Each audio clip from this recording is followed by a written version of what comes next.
this topic has actually been has kind of made movie headlines lately because of a statement that Tarantino made that he didn't want to become, he wants to retire early because he didn't want to become like so many great directors who kind of go out with a whimper with their last films. Do you think that's a fair generalization? No, but I'm surprised that came from Tarantino, who has about as deep a knowledge of film as anybody who's ever lived.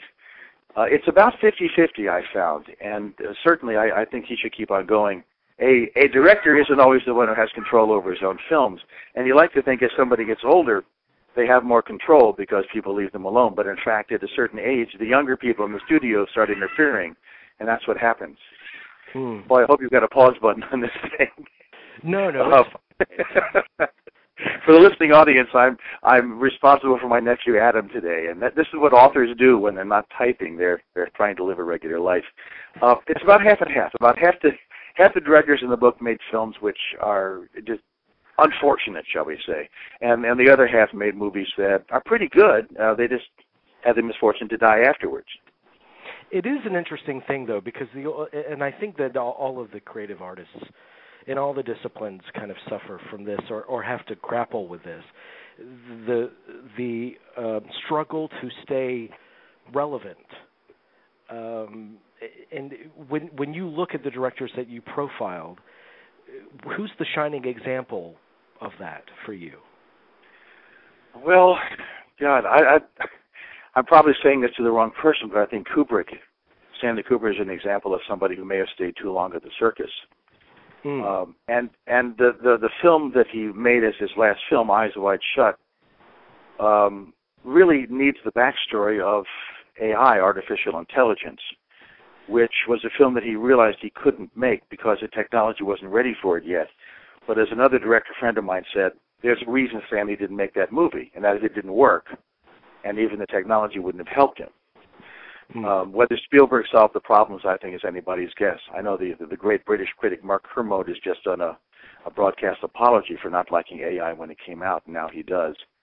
I still don't particularly care for it. But Kubrick is someone whose reach always exceeded his grasp, and then he pulled the grasp up to meet it. He always advanced film technology, which is why he was one of the maybe dozen greatest filmmakers who ever lived. But Eyes Wide Shut was made by a guy who doesn't get out much.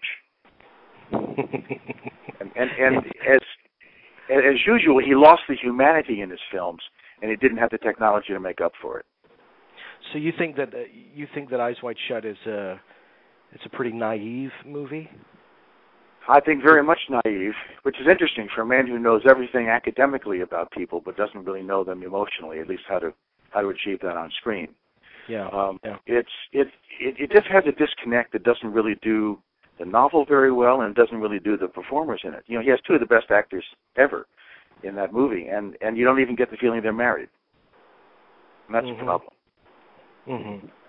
Well, and on the flip side of that, I mean, a director like Robert Altman, who is another one of my favorites, I mean, he never lost his unique voice or his unique approach to making movies.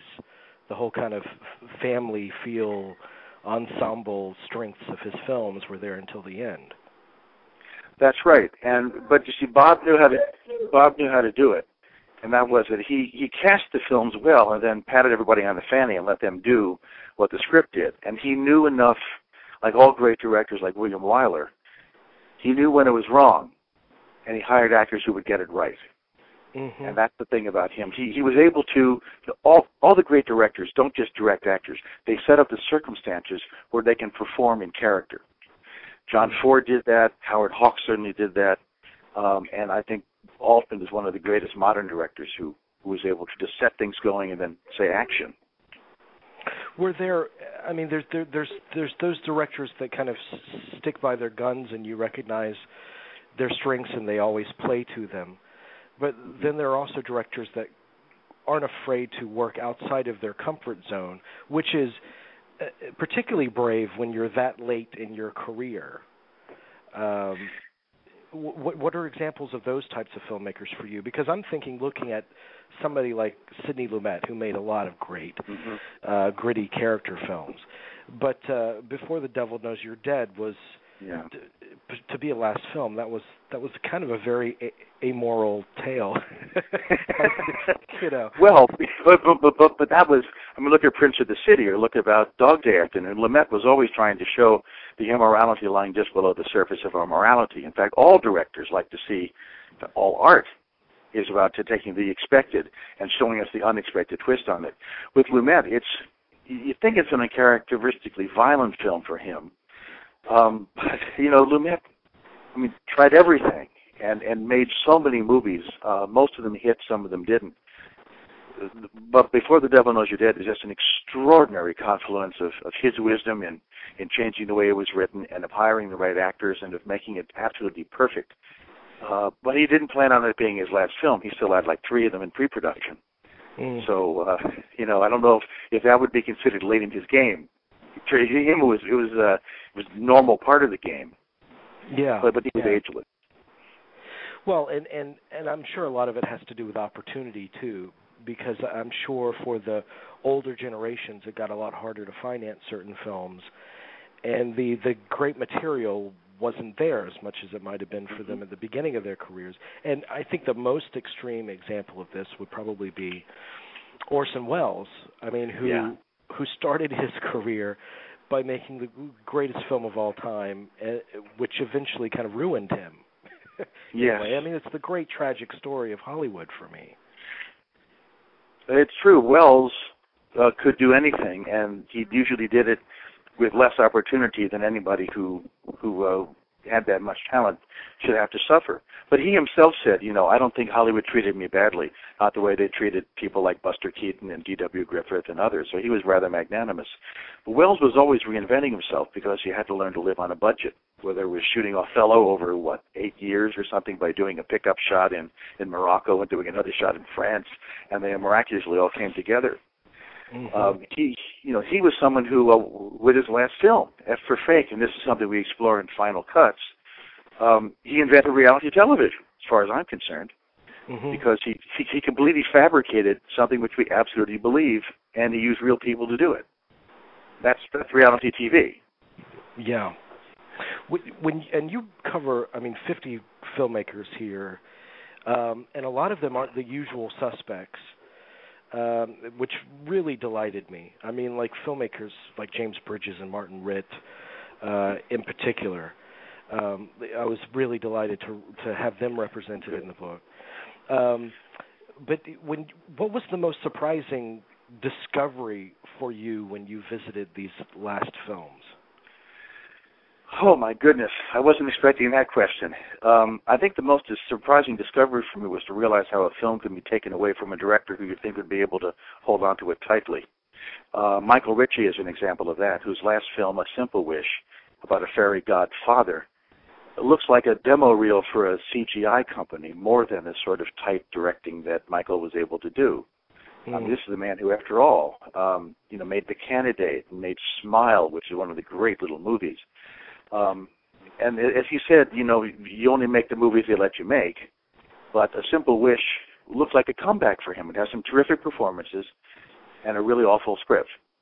And I think that's something that, really got away from him. He didn't mean for it to, but it did. And then he died of prostate cancer. Yeah. Well, and I'm thinking about those self-destructive artists too. Somebody like Sam Peckinpah, who's just has made such completely brilliant movies, but he didn't kind of endear himself to the system, and I think he played that out in his movies in kind of subverted ways. I think that struggle. That's true. When he was in fully control of everything, he was able to stick little things in there. But you're right, Sam was his own worst enemy, except when Hollywood was concerned. And his career reminds me of an old wisecrack that Peter Fonda had. Somebody said, well, if you're such a rebel, how come you make movies in Hollywood? And Peter Fonda said, it's because they have all the cameras. Well, of course, that isn't true anymore, but it was for Sam Peckinpah. And when he was indulged, after he'd had a hit, people wanted to work with him. People wanted to see the name Sam Peckinpah. And in fact, there's evidence of a lawsuit in the Osterman weekend when people were going around selling a film as a Sam Peckinpah film and he hadn't given permission to have his name used yet. So he was a brand name, and he managed to embellish that brand name. At the same time, he also had to live up to it, just like Orson Welles. And Sam wasn't capable of living up to it because of the drugs and because of the booze. Yeah, absolutely. And it reminds me of another filmmaker that I don't believe is in your book, but I'm sure you know all about his work, who is Hal Ashby. I mean, there was another person that just decimated himself in a way. Yeah, yes. Now, I happen to think Hal Ashby made two good films, and I'm not a big fan of his, but his story is so tragic that it really wasn't possible for me to get enough information about it. Yeah. It's just...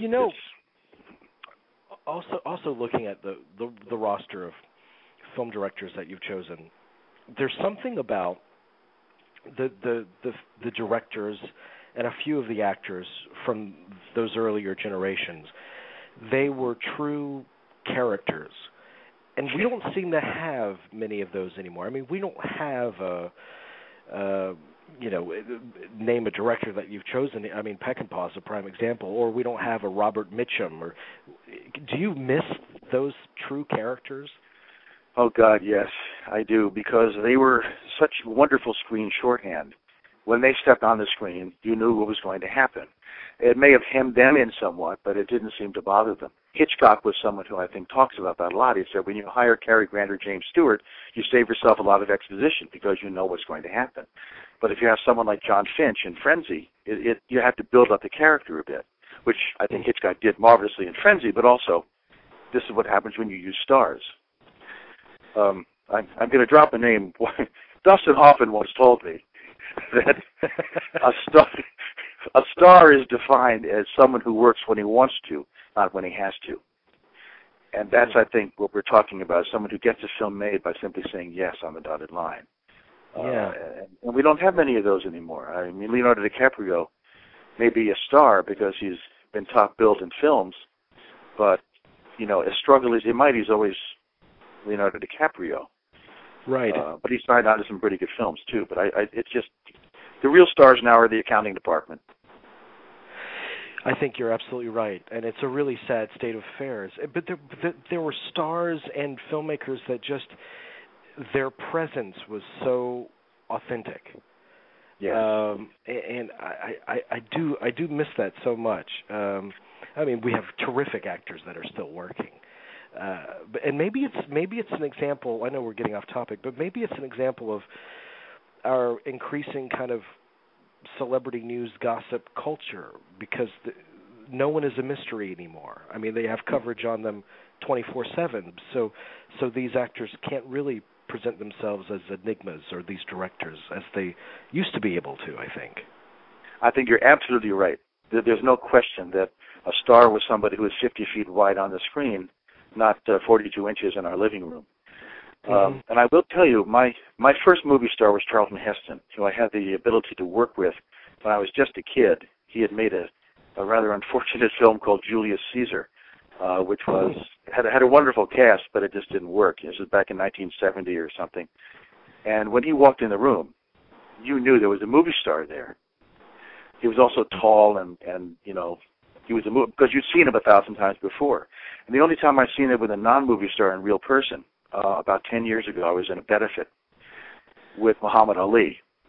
And he stepped on the stage, and I swear to God, people moved 3 feet back in their seats when he entered the room. It was an extraordinary moment. He just had to stand there. That's a star.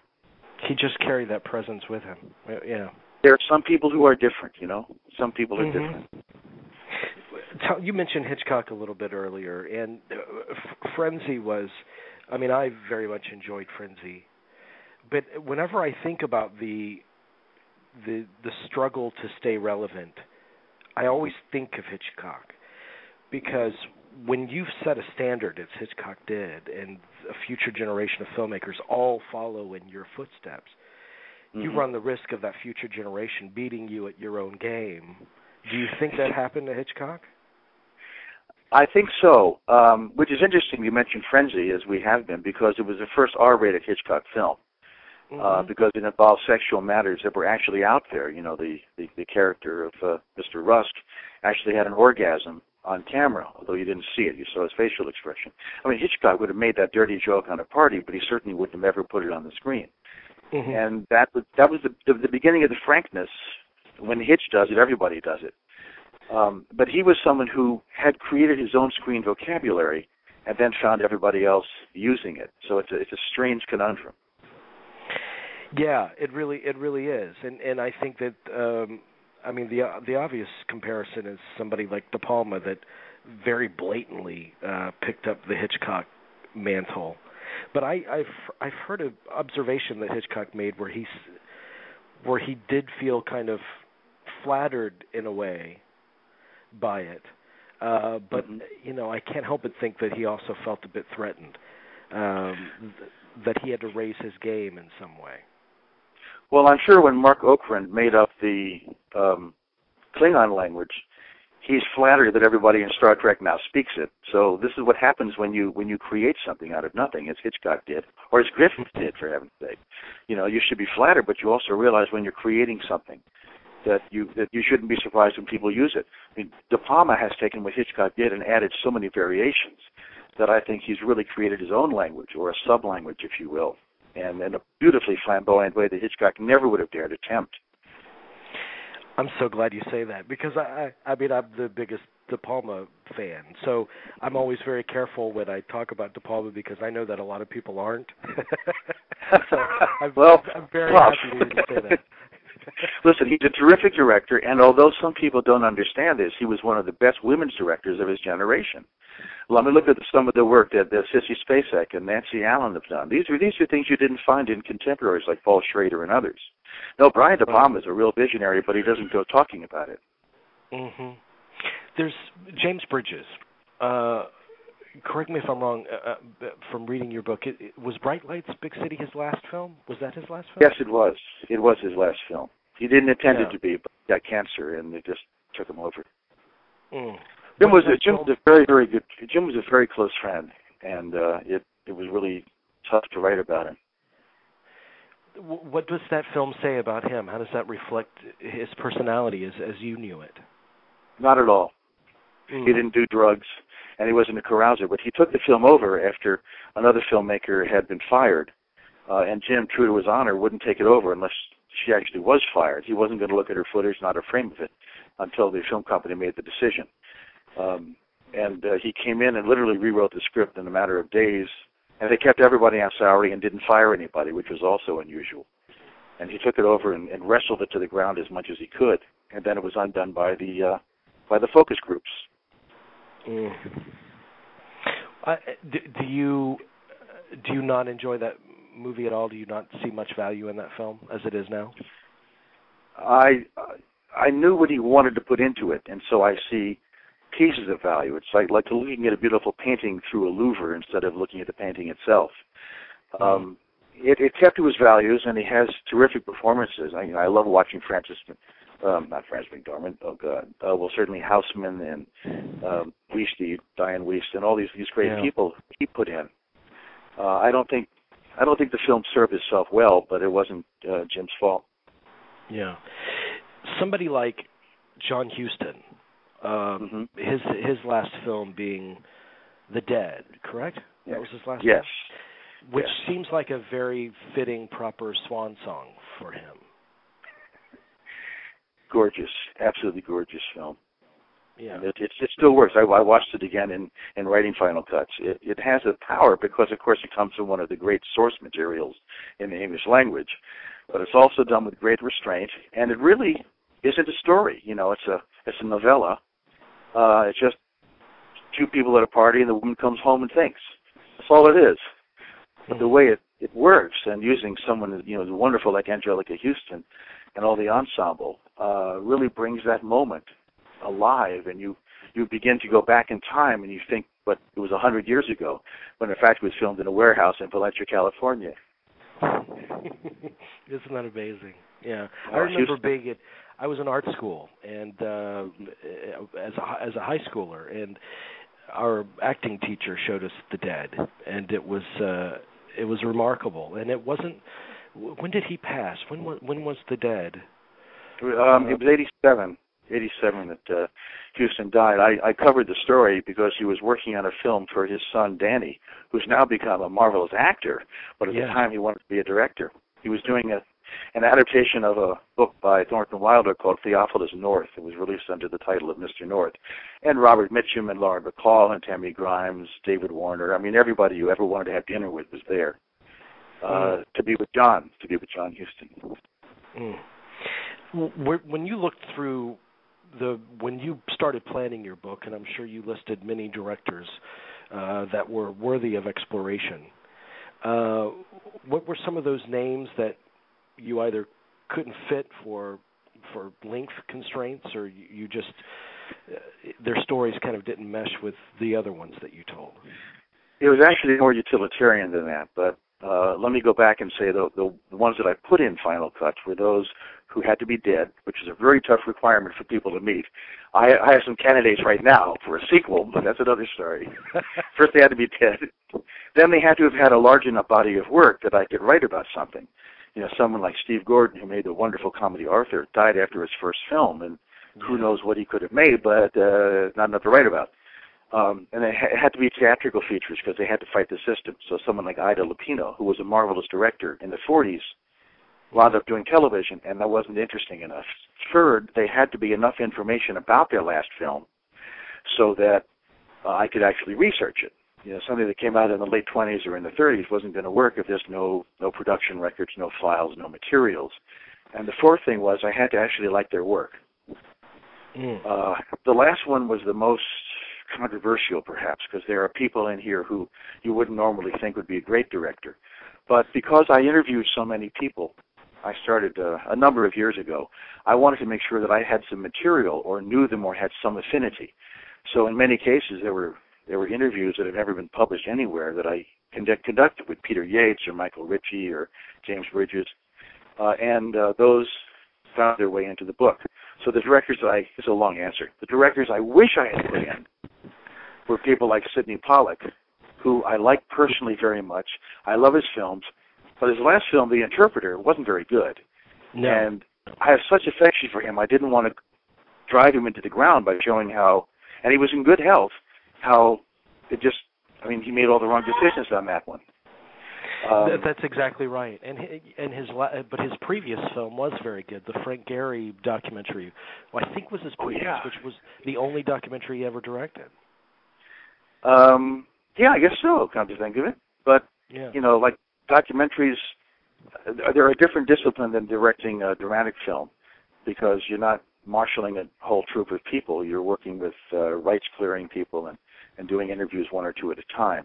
I'm just going with the discipline of having to climb up on that camera crane one last time when your knees hurt and you can't stay awake after 4 o'clock, which is what happened to poor George Cukor, or when you simply don't have the wherewithal to summon that enormous army that you need to make a film. Yeah. I can't think of the other people I didn't. I mean, God bless her, Nora Ephron died while we were in editing, and I couldn't put her in there, but she had just was wonderful stuff, and if there's a sequel, I'd love to put her in there. Some of the early directors I had trouble with because there simply aren't records. The studios closed down their ranks, and we couldn't get anything about them. Yeah. Well, but you do have people like Raoul Walsh, and Griffith and Hawks and Kazan, and Raoul Walsh. I read a biography on him not too long ago, maybe a year and a half ago. Somebody that made hundreds of films. Oh yeah, no one knows how many he made. Yeah, it's an incredible contribution that he made to cinema, and he's not talked about very often, I don't think. He slipped through the fingers, I think. I mean, you have wonderful historians like Dick Schickel and Peter Bogdanovich who did major works on them, and of course Walsh had his own autobiography. But we just don't see his films as often as we should, and he made one of each, and it was a success in all of them. And even his last film has some good stuff in it. And his last film, refresh my memory, what was his last film was A Distant Trumpet. It was a kind of a tired old cavalry tale but there's some wonderful byplay and some wonderful just touches in the sense of how people talk to each other, how they relate to each other. But he was undone because he was using a widescreen process, and he didn't go in for enough close-ups. Maybe they didn't have the money, who knows. So when you see the film on video, you literally can't tell who's who.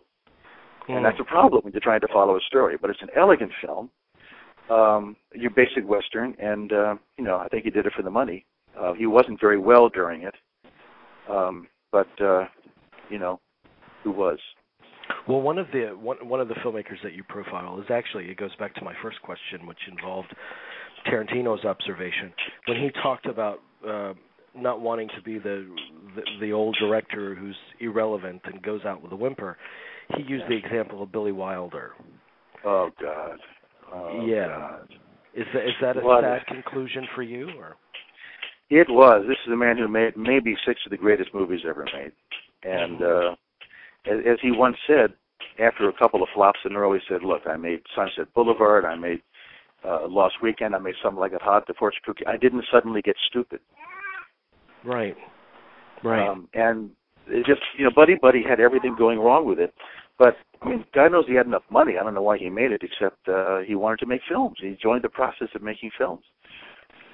But that's a problem too. I mean, you could wait around forever to find the right material, but if you're a filmmaker, it essentially comes down to you want to work, you want to make films. So you have that's to what you do. Yeah. And it comes to a point when I don't know if you believe or not, but a filmmaker says, "I'm tired of putting up with all this shit."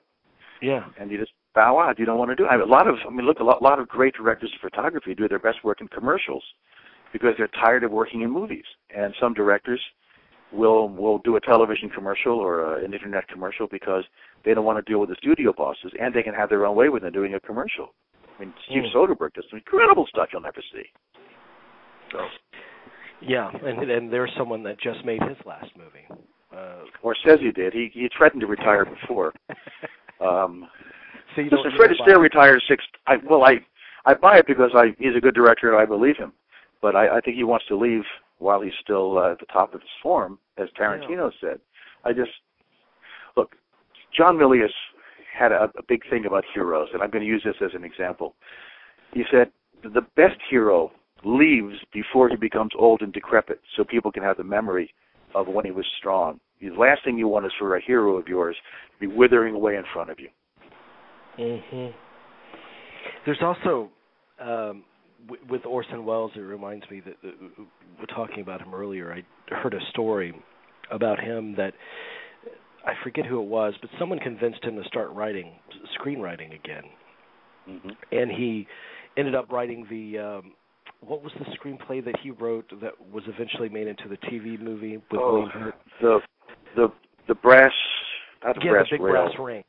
Big Brass Ring, thank you. Yeah. Yeah, and he wrote this, and he said, it's kind of like my unofficial sequel to Citizen Kane. And the producer thought, oh, my God, the script is incredible. I have the next Citizen Kane. He could not find anyone to finance it or star in it. He could not package the movie at all. Right. Which is devastating. And it finally took Jonathan Rosenbaum, I think, to get Showtime to cough up the money for it with William Hurt. Yeah. Yeah. You only get to make the movies. They only get to make the movies they let you make. When you think about the movies that people tried to do for years and years and it didn't work, and then they hand you, well, you can make this if you make that. That was the case of William Wellman. They wanted him to make Darby's Rangers, and he wanted to make Lafayette Escadrille.